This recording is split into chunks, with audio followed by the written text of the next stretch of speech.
Earlier, we introduced you to John O'Leary. At the age of 9, he was burned on 100% of his body, and he had a 109% chance of dying. Yeah, he was in dire need of help. And now you're going to hear the story of how one man you probably have heard of before, moved to his needs in a powerful, powerful way. Following day, I wake up, it's Sunday morning, I'm tied down in a hospital bed, can't move, can't talk, and my eyes are swollen shut. I can't do anything but feel and fear and be sad and mad, pray and hope and imagine, and hear. And that's key, and hear. I hear footsteps walk through a doorway. They come over to my bedside, sit down, a chair gets pulled across the floor, and then I hear the voice of Jack Buck, my hero, who I'd never met before. I think that's really important to hear. I don't know this guy, and he doesn't know me. Walks into my darkness, tells me that I'm gonna be okay, tells me that when I get out, not if, we're gonna have John O'Leary Day at the ballpark. He tells me to fight on, and then he gets up, he walks out, he leaves me tied down in darkness by myself, on fire for life. The following day, that little boy that has no reason for hope is laying in darkness, literally and figuratively. The door opens up, footsteps walk in, I hear the chair, a cough, and then the voice of Jack Buck speak light back into my darkness, and he says, "Kid, wake up. I'm back.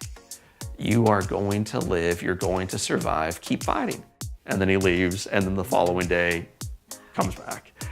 This love story goes on for the 5 months that I'm in hospital. The guy just keeps coming back, even though the odds were stacked against this little stranger that he'd never met before. And we have John O'Leary Day at the ballpark. Jack kept the promise, and we celebrated, we partied. I think I knocked down 13 Cokes that night. Okay, so it was a mighty celebration. He learns I don't have fingers, so although I can knock down the soda, I can't drink them myself. There's a straw coming through each one. So my hands are almost utterly useless back then. And the following day, I get a baseball from Ozzie Smith in my mailbox with a little note from Jack Buck below it that reads, "Kid, if you want a second baseball, all you have to do is send a thank you letter to the guy who signed the first." I'm pretty sure the guy knew I could not write, but he also knew about the power of inspiration and encouragement and setting big, worthy goals in front of folks. So I write this note. First note I ever write after being burned goes to Ozzie. My mother helps me hold my hands together. We pin it together, mail it off, and 3 days later, Mom comes home from the mailbox with a second package, a second baseball, second Cardinal player, second note below it that says, "Kid, if you want a third baseball, Mom, bring me a pen, quick." I mail it off, and a couple days later, I get another baseball with another note. By the end of that summer, a busy announcer, got a busy life himself, and yet the man made time to send a little nobody named John O'Leary that in all likelihood no one will ever hear of again, sends him 60 baseballs. 60. Teaching a little guy with no chance and no fingers how to write. So his first step was to teach me not to die and how to live. And then he teaches me how to write, which allowed me to go back to grade school and take back the possibility of my life. We could have listened to him all day. Absolutely. In fact, we have a lot left of his interview we're going to share with you next week. In the meantime, you can register for his webinar now through Monday, May 8th. Just go to his website, johnolearyinspires.com/instudio. Just another example of people needing people. I mean, we were made to be community. I mean, we couldn't accomplish anything out at Wyman until we had a team around us. No. We were in sad shape. Yes.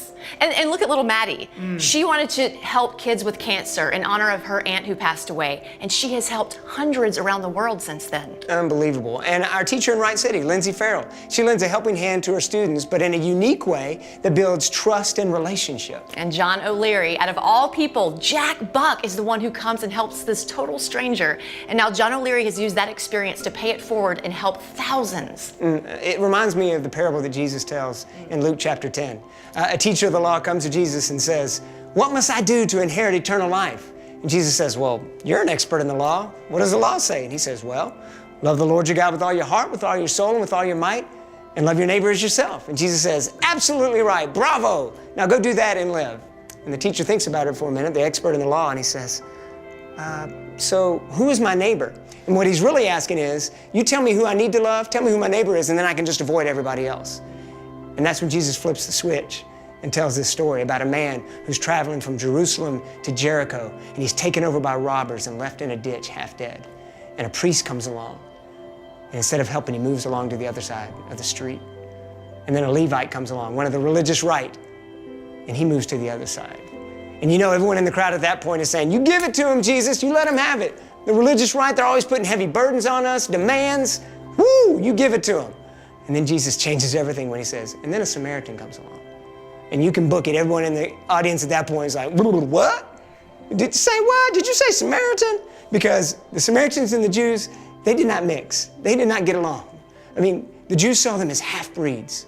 They saw them as less thans. The only good Samaritan was a dead Samaritan. And yet it's the Samaritan that comes along. And then Jesus says, the Samaritan saw the man in the ditch and had compassion on him. He moved to his needs. He bound up his wounds, put him on his own animal, and took him to the inn in town and cared for him. And then when he had to leave, he left money with the innkeeper and said, you take care of him and I'll be back to check on him.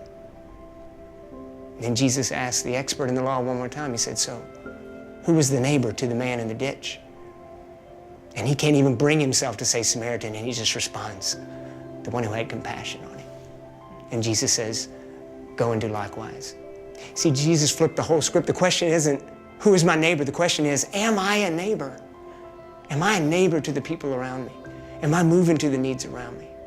We're to love the next person that crosses our path. That's why we have that reminder in our office, to remind us all the time that we're to love the next person that crosses our path, just as Jack Buck did for John O'Leary. And what difference did it make? Not only in John O'Leary's life, but for all those who have heard the story that John O'Leary tells time and time again. Yeah, it's what we're meant to do. It's how we were wired. It's who we're called to be. Yeah. All right, now it's time for the end. But not the end. We're talking about The End, brought to you by Midwest Hemorrhoid Treatment Center. And we're taking you back out to Wyman, where I am very thankful for my team and my harness. Yeah, I bet. Check it out. Have a good one. Hi! Whoa! I live in a van down by the river. Spot Media Production Group.